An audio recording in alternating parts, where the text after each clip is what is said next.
तानी माई पथू तानी माई पथू तोरा पैदा कोइला के सनहिया रिकॉर्डिंग स्टूडियो कटसा। ओहो सिंह अपन के तोरा जिंदगी में अइला के रे सुन ओहो सिंह अपन के तोरा जिंदगी में अइला के थूक तानी माई पतोरा पैदा कइला के रखलनी थूक तानी माई पतोरा पैदा कइला के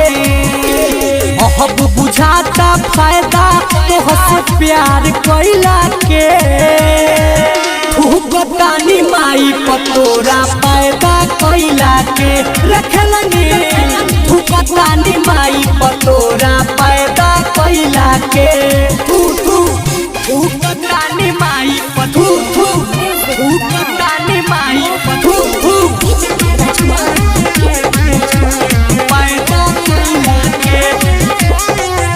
कहतानी कसम और प्यार को बहुना करम तहनी जस लाई किनके फेरा में ना पड़म कहतानी कसम अब प्यार को बहुना करम तहनी जस लाई किनके फेरा में ना पड़म मुँह मारो संगे तोरा अइला गइला के ओहो सिंह अपन के तोरा जिंदगी में अइला के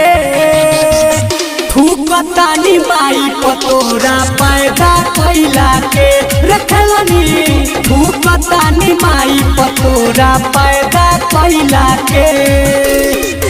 थूक तानी माई पथू थूक तानी माई पथू तोरा पैदा कइला के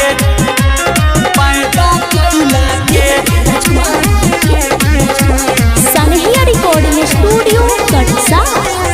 करेलू सतहनी हरी प्यार के बहाना भोले बारा बात चक्कर में मन जाए जस दीवाना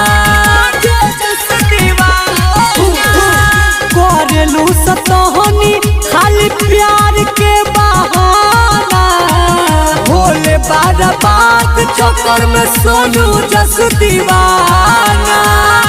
दीपक लाल देव पियस पानी खोल के ओहो सिंह अपन के तोरा जिंदगी में अइला के थूक तानी माई पतोरा पैदा कइला के रखलनी थूक तानी माई पतोरा पैदा